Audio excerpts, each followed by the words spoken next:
আশা করছি সকলেই ভালো আছেন।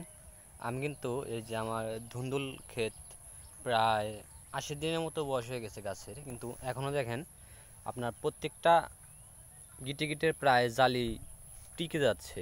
কিন্তু আপনারা সাধারণত দেখবেন যে এই ৮০ দিন বা কিংবা ৯০ দিন ৩ মাস বয়স হয়ে গেলে এই গাছগুলো ওই বয়স অনুযায়ী মরে যায়। আসলে একটা গাছের সবজি গাছের গড় ৩ মাস, হাইব্রিড যে কোনো গাছ ৩ মাস হাইস্ট এই আপনার লাইফ সার্ভার করে।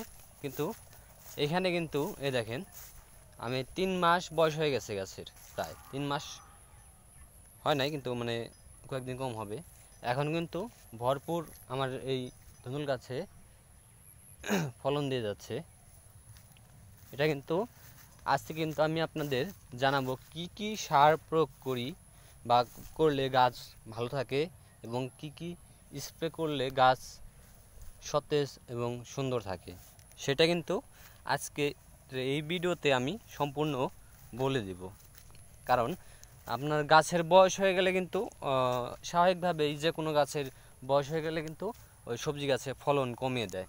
কিন্তু আপনার যদি সঠিক যত্ন থাকে, প্রপারলি মনে করেন যে আপনার গাছের সঠিক খাদ্য পায়, তাহলে কিন্তু ওই ধুন্দুলগুলা বা যাই বলেন এগুলা কিন্তু ভালোভাবে ফলন দেয়।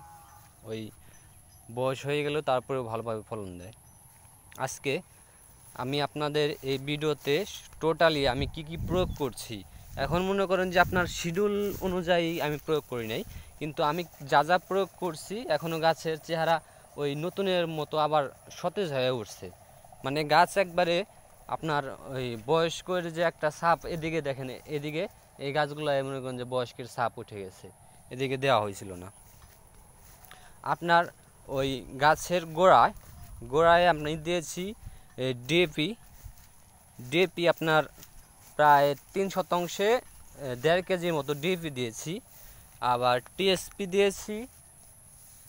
এই দুটো মিক্সড করে তারপরে কিন্তু আমি গাছের গোড়ায় দিয়েছি। এবং স্প্রে কিন্তু আমি ওই কীটনাশক প্রকার জন্য আমি শুধুমাত্র ক্যারাটি স্প্রে করেছি, দ্বিতীয় কোনো বিষ স্প্রে করি নাই।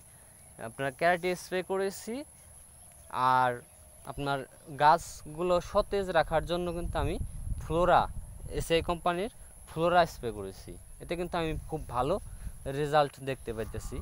হ্যাঁ, আমার ফলনগুলো আপনার মনে করেন যে এই অনেক গাছগুলো অনেক হয়ে গেছিলো, ওই পাতা হলুদ হয়ে মরে যাওয়ার হয়েছিল, কিন্তু ওই ফ্লোরা আর ক্যারাটি স্প্রে করার পর এবং কি সার দিয়ে দিছি, গাছের গ্রোথ কিন্তু আবার নতুন করে আমার ফল দেওয়া শুরু করছে। এখন প্রায় এই ধুন্দুল বা মিষ্টি পটল যাই বলেন না কেন, এটার কেজি কিন্তু এখন প্রায় ৪০ টাকা করে আমি পাইতেছি বাজার। আমার এই ৩ শতাংশে আপনার মনে করেন যে একদিন পর পর আমি হারভেস্ট করতেছি। হারভেস্ট করে কিন্তু একদিন পর পর আপনার মিনিমাম ৫ কেজি, তো মনে করেন যে প্রতিদিন তুলে ৫ কেজি হবে। এখন কিন্তু আমার একদিন পর পর যদি আমি হারভেস্ট করি তাহলে কিন্তু ১০ কেজি করে মিষ্টি পটল পাচ্ছি। তাহলে আমার এই ৩ শতাংশে মানে প্রতি বাজারে আমার ৪০০ টাকা করে আসতেছে। তো আপনারা যারা ধুন্দুল চাষ করছেন, গাছগুলো যাদের এই বয়স হয়ে গেছে কিন্তু আপনার অন্য কিছু এই দিনে করতেও পারবেন না, কারণ অলরেডি বর্ষা চলে আসছে কাছাকাছি। আমাদের এখানে যদিও বর্ষা হয় নাই, অনেক অনেক জায়গায় বর্ষা হয়ে গেছে।